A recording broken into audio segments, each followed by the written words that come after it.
आऊज़ुबिल्लाहि मिनश्शैतानिर्रजीम बिस्मिल्लाहिर्रहमानिर्रहीम। अस्सलामु अलैकुम क्लास 8 एंड 9।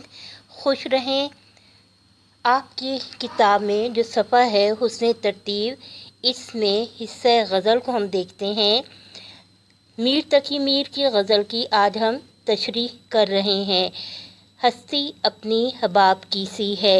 किताब का सफ़ा नंबर 125 देखिए। मीर तकी मीर गज़ल। हम इससे पहले भी तारुफ, तशरीह ज़बानी तौर पर और मश्क तहरीरी तौर पे ग्रामर कर चुके हैं। इस वक्त आपको तहरीरी तौर पे तशरीह पढ़कर सुनाई जाएगी ताकि आपको लिखने में आसानी हो। बेटा, मीर मोहम्मद तकी नाम था और मीर तखल्लुस था। मीर को खुदाए सुखन कहा गया है। उन्होंने मुख्तलिफ़ असनाफ़ शेर में तबाह आजमाई की है, मगर उनकी पहचान गज़ल गोई है। वो बिलाशुबा गज़ल के बादशाह हैं। खलूस, दर्द, गम, तरन्नुम और सादगी की बदौलत उनकी गज़लें दिल पर असर करती हैं। उनकी शायराना अज़मत का एतराफ़ उनके ना सिर्फ हम असर शोरा ने किया है, बल्कि उनके बाद आने वाले लोगों ने भी उनके कलाम को सराहा है। बाबाए उर्दू डॉक्टर मौलवी अब्दुल हक ने उनको सरताजे शोराए उर्दू करार दिया है। गज़ल का पहला शेर है, हस्ती अपनी हबाब की सी है, ये नुमाइश शराब की सी है। आपको पहले भी बताया गया है कि ये दोहराई है। आपको पहले तारुफ, गज़ल की तशरीह और मश्क करवाई जा चुकी है। इस वक्त तहरीरी तौर पर आपको गज़ल की तशरीह पढ़कर सुनाई जाएगी ताकि आपको लिखने में आसानी रहे। हस्ती अपनी हबाब की सी है, ये नुमाइश शराब की सी है। इस गज़ल में मीर तकी मीर ने दुनिया की बेसबाती पर रोशनी डाली है कि ये दुनिया आर्जी और गैर मुस्तकिल है, जिसकी हकीकत पानी के बुलबुले की सी है, जो चंद सेकंड के लिए होता है और फिर ख़त्म हो जाता है। जो कोई अपने आप को इस दुनिया में महव कर लेता है और इसकी रानाइयों में खो जाता है, वो इंसान दरअसल अपने आप को धोखा दे रहा होता है, क्योंकि जो चीज़ फ़ना हो जाने वाली है उसके लिए भागना, उसके लिए कोशिश करना, उसके लिए तन मन की बाजी लगा देना इंसान की कम अक्ली नहीं तो और क्या है। क्योंकि ये दुनिया उन लोगों को बड़ी खूबसूरत ऐशो इशरत की आरामगाह लगती है जिनकी नज़र आखिरत पर नहीं होती। वो लोग इस मादी दुनिया के चक्कर में अटक जाते हैं। ऐसे उनका दिल लग जाता है कि वो जाल की तरह उनको अपने अंदर फांस लेती है, जिससे वो निकल नहीं पाते और मज़ीद इसके धोखे में फंसते चले जाते हैं। लेकिन इस धोखे से वो लोग महफूज हो जाते हैं जो हक शनास होते हैं, लेकिन उनकी तादाद बहुत कम होती है। अक्सरियत इस दुनिया के दिखावे का शिकार हो जाती है, और अगर इंसान की इस दुनिया की हकीकत को जान ले तो ये फसाद, लड़ाई झगड़े, अना, रियाकारी के तमाम मामलात ख़त्म हो जाएं। अल्लाह ताला ने कुरान में फरमाया है, ये दुनिया खेल और तमाशा नहीं है। हमारी ज़िंदगी आर्जी है, इसको दवाम हासिल नहीं है। हमारी ज़िंदगी की हकीकत पानी के बुलबुले की तरह है, जिसका जो फ़ौरन ही ख़त्म हो जाता है। असल ज़िंदगी आखिरत की ज़िंदगी है, और अपनी इस आर्जी और मुख्तसर ज़िंदगी में हमें ऐसे काम करने चाहिए जो आखिरत की ज़िंदगी में हमारे काम आ सकें। दूसरा शेर है मीर का, नाजुकी उसके लब की क्या कहिए, पंखड़ी एक गुलाब की सी है। इसमें होठों की नज़ाकत को पंखड़ी से तशबीह दी गई है। जब भी हम किसी की खूबसूरती बयान करते हैं तो हम किसी से या मोहब्बत का खुल का इज़हार करते हैं तो हम उसे किसी से तशबीह दे देते हैं, जिससे हमारे अंदाज़ में पुख्तगी आ जाती है और मफ़हूम बआसानी समझ आ जाता है। शायर ने भी यहाँ अपने महबूब की खूबसूरती का इज़हार करने के लिए तशबीह का इज़हार किया है। बरे सग़ीर की शायरी की ये रवायत रही है कि हम जिस चीज़ से मुतासिर होते हैं उसे तशबीह दे देते हैं ताकि बामानी और उसका मफ़हूम बामानी हो जाए और मफ़हूम वाज़े हो जाए।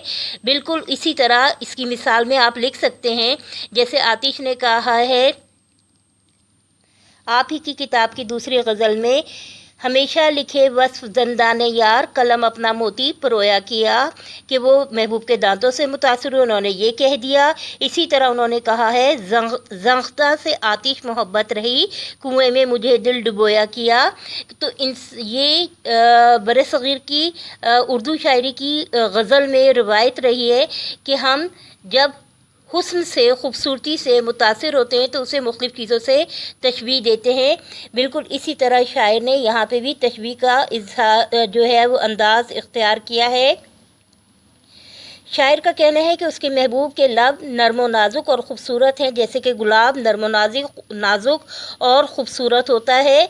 होठों का कुदरती रंग सुर्ख या गुलाबी होता है, इसलिए शायर ने भी गुलाब की पंखड़ी की मिसाल से उसकी खूबसूरती को जो है वो ज़ाहिर किया है। मीर ने भी इसी चीज़ का इजहार किया है। उन्होंने उस अपने महबूब के ख़दो ख़ाल की तारीफ़ और तौसीफ़ की है और होठों की तारीफ़ में कहा है कि सुर्ख गुलाब की पत्ती से कम नहीं है। तीसरा शेर है आपकी गज़ल का, चश्मे दिल खोल उस भी आलम पर, यहाँ की औकात ख्वाब की सी है। तशरीह है, हदीस नबवी है कि दुनिया आखरत की खेती है, यहाँ जो बोगे वही आखरत में काटोगे। यहाँ बीज लगाने फसल आखरत में, फल आखरत में मिलेंगे। शायर ने इस हकीकत की तरफ तवज्जो दिलाई है कि ए नादान इंसान, तू जो इस दुनिया की रंगीनियों में खो कर रह गया है और दुनियावी आर्जी चीज़ें पसंद करने लगा है, इस दुनिया के हुस्न से खूबसूरती से मुतासिर होकर यहाँ दिल लगा बैठा है, तुम्हें यहाँ की आर्ज़ी खुशियाँ और ऐशो आराम अजीज़ हैं, अपनी ख्वाहिशात के हसूल में लगे रहते हो।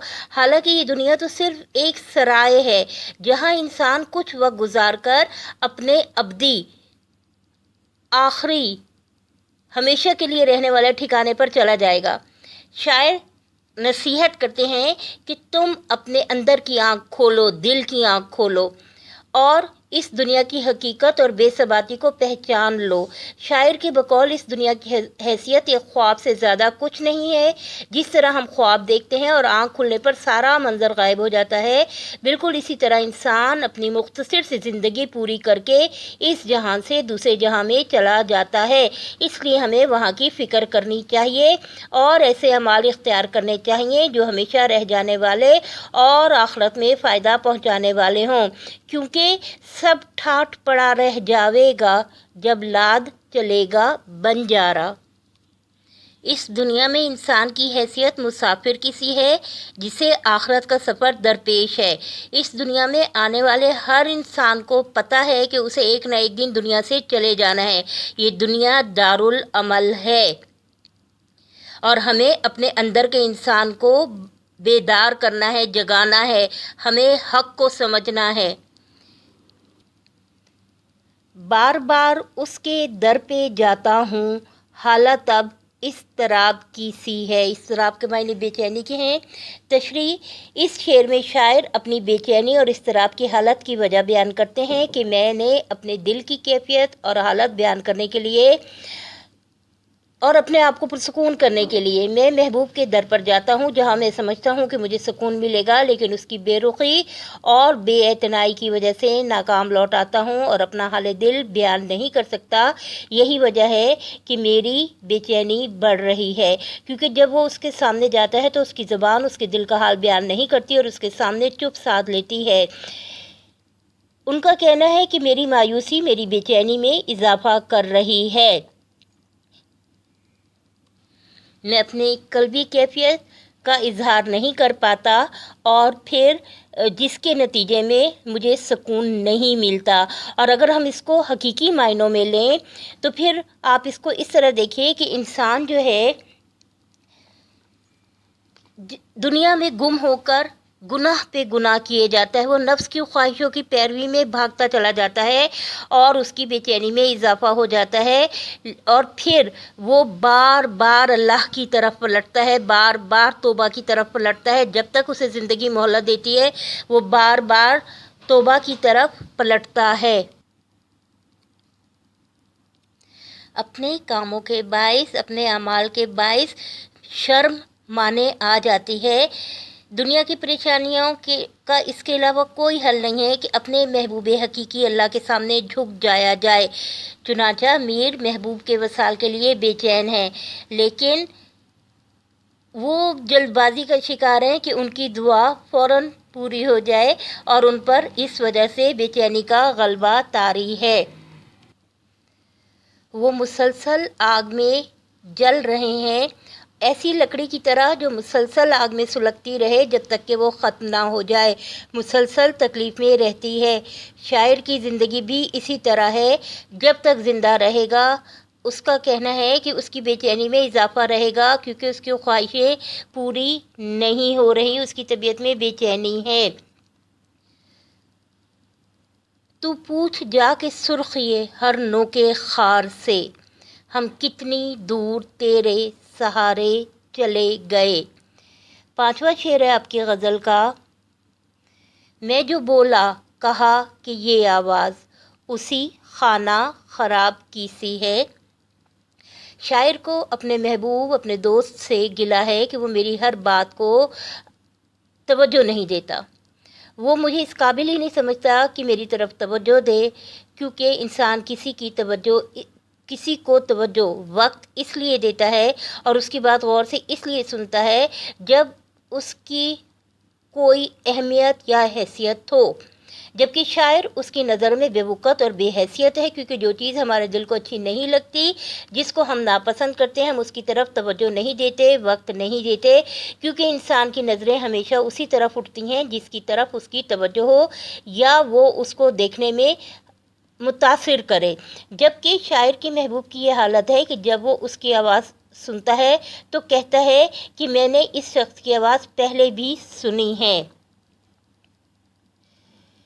شاید یہ وہی برباد شخص ہے جس نے دنیا تو برباد کر ہی لی ہے اپنے خوابوں کے پیچھے بھاگ بھاگ کر، اور دنیا برباد کر کے آخرت کے لیے بھی کچھ نہیں رکھا۔ شاید یہ وہی برباد شخص ہے کیونکہ دنیاوی لحاظ سے وہ کامیاب انسان نہیں ہے۔ شاعر کا کہنا ہے کہ بار بار اس کے در پر دروازے پہ جانے کے باوجود، اس سے ملنے کے باوجود وہ یہ ظاہر کرتا ہے کہ یہ آواز جانی پہچانی ہے، مگر یقین کے ساتھ یہ نہیں کہتا کہ یہ آواز میرے دوست کی ہے اور میری اس سے کئی عرصے جان پہچان رہی ہے۔ وہ جان بوجھ کر انجان بنتا ہے، اس لیے شاعر نے کہا ہے، بیٹھنے کون دے پھر اس کو جو تیرے آستاں سے اٹھتا ہے۔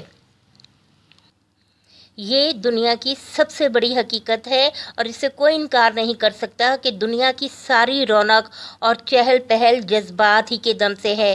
اگر خوشی، غم، محبت، عداوت، نفرت، چاہت، خوف اور ہمدردی جیسے جذبات اس دنیا میں ناپید ہو جائیں تو دنیا کی رونق ماند پڑ جائے گی۔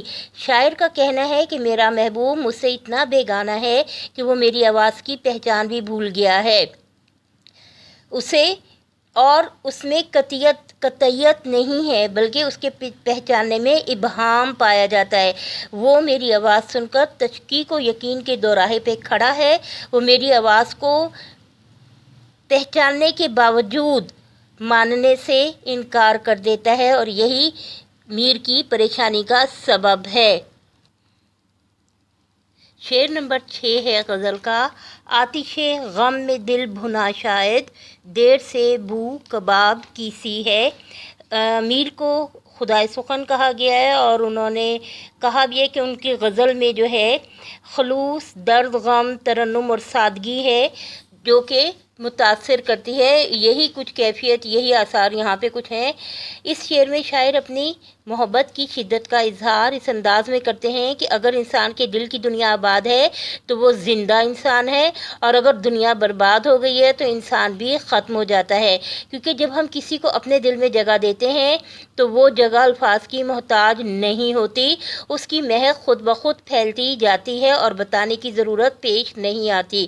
جب کسی کو ہم دل سے نکال دیتے ہیں تو پھر اس کے لیے اظہار کی بھی ضرورت نہیں ہوتی، اور ہمارا ہر عمل، ہر ادا حال دل کو بیان کر دیتی ہے۔ شاعر کا کہنا ہے کہ میری محبت کی خوشبو میرے محبوب تک نہیں پہنچی ہے، بلکہ میں جس طرح اس کی آگ میں جل رہا ہوں، میرے جذبات جل رہے ہیں، میں سلگ رہا ہوں اور اپنے آپ کو اکیلا محسوس کر رہا ہوں، اور جو تکلیف میرے دل میں ہے وہ بھی میرا دوست محسوس نہیں کر رہا۔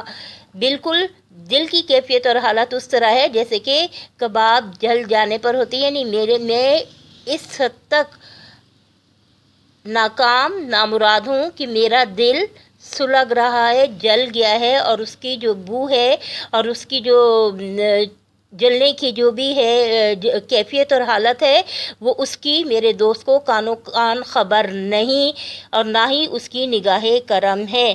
میں اکیلا اس آگ میں جل رہا ہوں کہ شاید جلنا ہی میرا مقدر ہے، اور مجھے آسودگی حاصل نہیں ہے اس جلن اور تکلیف کے باعث۔ دل تو اپنا اداس ہے ناصر، شہر کیوں سائیں سائیں کرتا ہے۔ شاعر کا کہنا ہے کہ غم کی شدت کی تپش مجھے جلائے دے رہی ہے، میرا دل غم سے بھرا ہوا ہے، اور مجھے یوں محسوس ہوتا ہے جیسے غم کی آگ سے میرا دل جل گیا ہو۔ اس کیفیت اور حالت کو سب محسوس کر رہے ہیں سوائے اس کے جس کی وجہ سے یہ حالت ہوئی ہے۔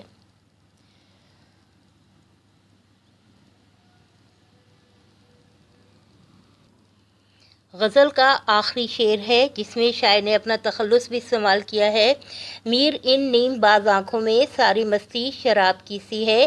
اس غزل میں میر نے جو اپنے محبوب کا جو سراپا ہے اس کو سراپا نگاری میں لب کی اور آنکھوں کی خوبصورتی بیان کی ہے شاعری میں، اور اسی طرح میں نے ابھی آپ کو بتایا کہ آتش نے جو ہے وہ زنخداں اور دانتوں کی خوبصورتی بیان کی ہے۔ کلاسیکی غزل، روایتی غزل کا یہ انداز ہے، اور یہاں پر وہ کہہ رہے ہیں اس شعر میں شاعر اپنے محبوب کی شوخی، مستی اور تمام اداؤں اور بے اعتنائی کی وجہ نشہ خمار بتاتے ہیں کہ زندگی کی حقیقتوں کا علم نہ ہونا۔ ان کا کہنا ہے کہ اسے جتنے بھی گلے شکوے تھے اس کی وجہ بھی مجھے نظر یہی آتی ہے۔ میر کو عشق اور محبت کا جو انوکھا پن ہے، یہ انوکھا جذبہ ہے، اس شعر میں وہ یہی بتا رہے ہیں کہ مجھے اس چیز کی بھی تکلیف ہے کہ اس کو کھرے کھوٹے کی پہچان نہیں ہے، اسے خود یہ اس چیز کا، اس کی آنکھوں پہ جو غفلت کے پردے ہیں اور جو اس کی آنکھوں پہ لاپرواہی اور بے اعتنائی ہے، وہ خود اپنے بھلے اور برے کا اندازہ نہیں کر پا رہا،